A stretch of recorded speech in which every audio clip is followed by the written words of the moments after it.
Let's bring in 97.3 ESPN.com Phillies insider Frank Klose. It's time for the mailbag. We take your questions every Monday for the website, then we talk about them here on the Sports Bash at this time.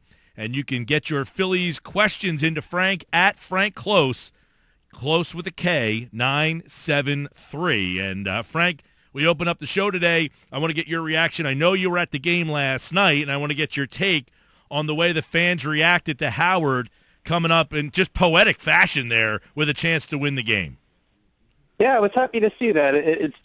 There was actually a little gap with the mound visit that Ryan Howard actually started walking up before Ted Baker even announced him, and the fans stood, standing ovation, and then once again when he got announced. So, and I think even at the end, even though he grounded out sharply to first, they still gave him a nice round of applause even after that.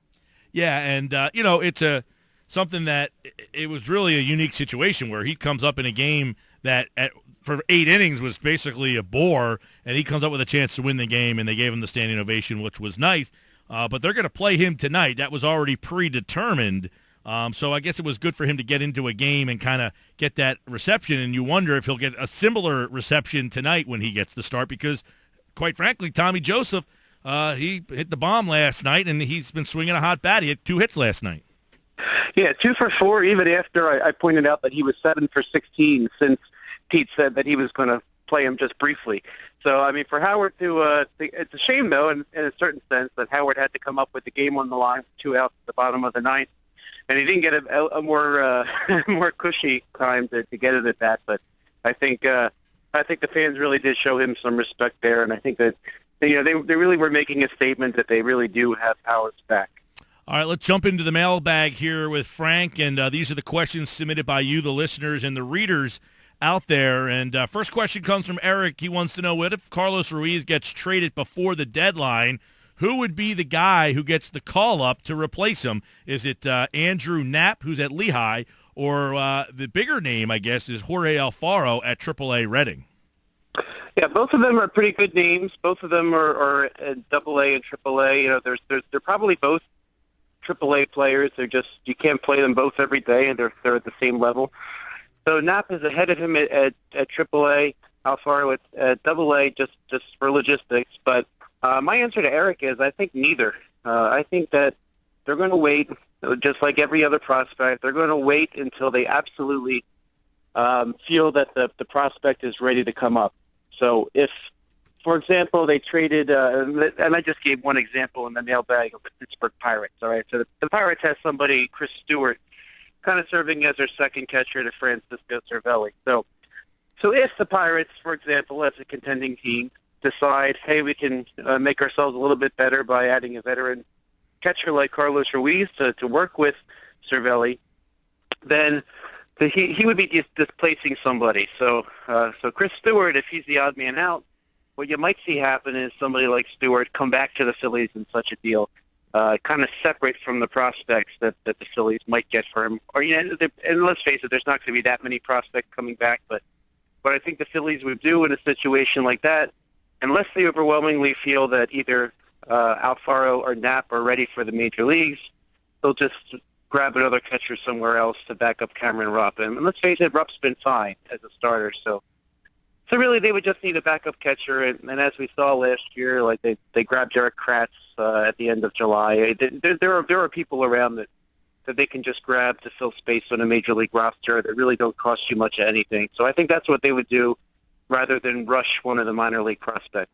Frank Klose is with us. The Phillies mailbag is open, and I know, Frank, you and Mike talked a little bit about Ryan Howard and Tommy Joseph. That was Tony's question in the mailbag about Tommy Joseph, and I guess the way I'll just expand on his question is to ask, do you think Pete Mackanin is closer to deciding on playing time at first base? Well, one thing that came out yesterday is that Mackanin said that he would have a long-term solution soon. Well, that long-term solution would basically be what? As the manager, the general manager is the one that would make any roster decisions. But that probably means he's close to anointing Joseph as the starter. Now, Mackanin said that he was going to give Joseph 3 to 4 games to really get his feet under him. And I think when I talked to you guys on Thursday, I mentioned that it's just good for a player to come in knowing his name's in the lineup. and he took full advantage. So he went 7 for 16 in those first 4 games. He started yesterday a 5th game, and he went 2 for 4 again. So with numbers like that, 9 for 20, you really can't argue with giving Joseph the chance to start. And Howard, he, like I said before, if you could anoint him as the left-handed pinch hitter, then just kind of go with it. And Joseph knows he's coming in every day as a starter, maybe getting a day off here or there against a tough right-handed pitcher. I think that's the thing that we're going to see McCannon do, because when you go 9 for 20 in your short audition, it's really hard to argue with that. Yeah, I saw that his numbers were good against Milwaukee. So do you think, Frank, that Joseph's done enough and impressed them enough to make them consider him as the long-term first baseman? Well, I think they'll think long-term enough, including the rest of the season. And let's face it, Rhys Hoskins is the next Phillies first base prospect.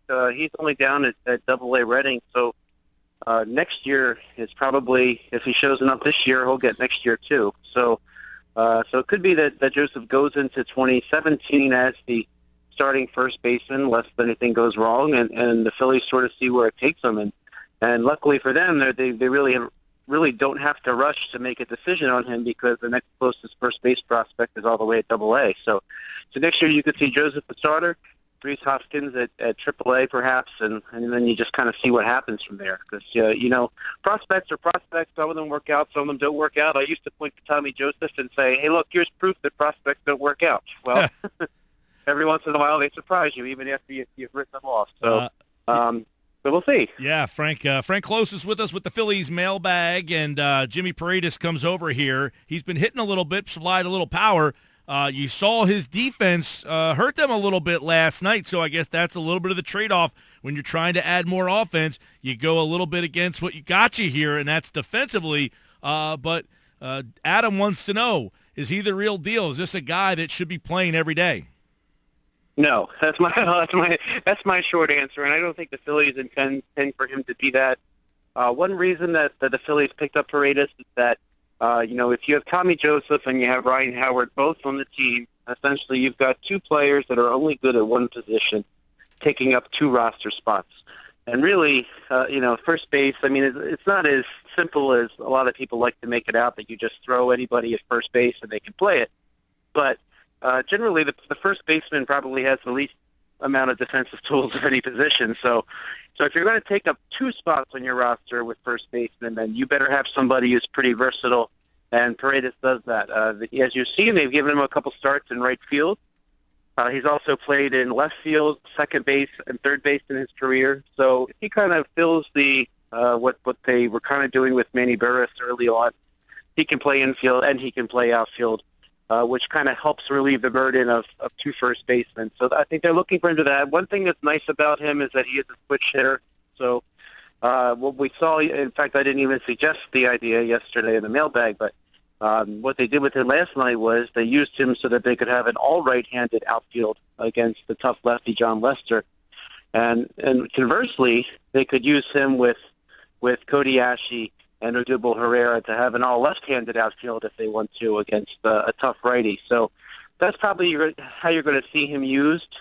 He probably will mostly serve as an outfielder, because the Phillies already have switch hitting second base and shortstop options with Freddie Galvis and Cesar Hernandez.